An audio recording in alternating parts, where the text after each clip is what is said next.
ST कर्मचाऱ्यांचं उर्वरित 44% वेतन मंगळवारपर्यंत मिळणार. उपमुख्यमंत्री एकनाथ शिंदेंच्या पुढाकाराने एसटी कर्मचाऱ्यांच्या पगाराचा प्रश्न सुटला.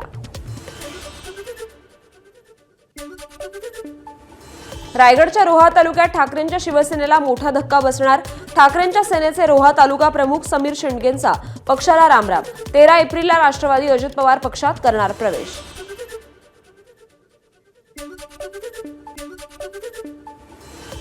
मराठवाडा जिल्ह्यातील काही ठिकाणी उष्ण आणि दमट वातावरण राहण्याची शक्यता. उष्ण रात्र असण्याची शक्यता.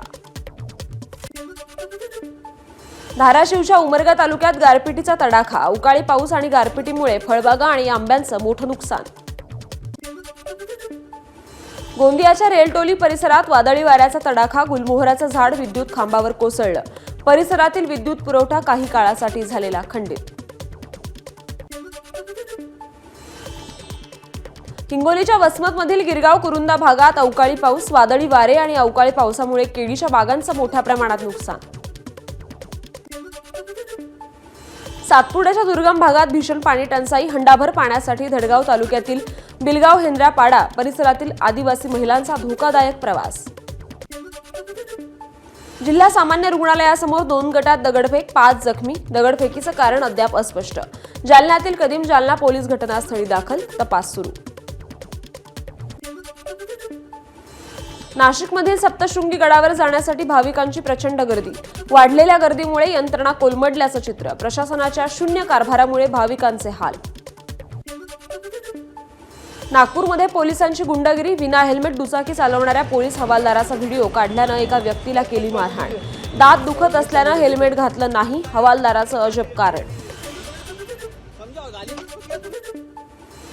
पुण्याजवळील वाघोलीत ज्ञाती एलान सोसायटीच्या अंतर्गत रस्त्यावर गाड्यांची जीवघेणी रेस.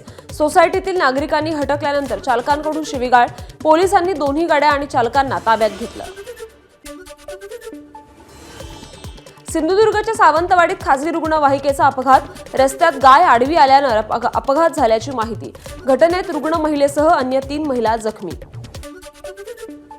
गोंदिया जिल्ह्यात अवैध रेती वाहतूक करणाऱ्यांवर कारवाई. 6 वाहनं जप्त करून गुन्हे दाखल. शहरातील चौरागडे चौकात जिल्हा प्रशासनाची कारवाई. अहिल्यानगर शहरातील जैन मंदिरातून देवीच्या गळ्यातील चोरीस गेलेलं मंगळसूत्र कोतवाली पोलिसांनी परत मिळवलं. मंगळसूत्र चोरणाऱ्या सोमनाथ केदारे आणि प्रज्ञेश शिंदे यांना पुणे जिल्ह्यातील भीमा कोरेगाव येथून अटक केली.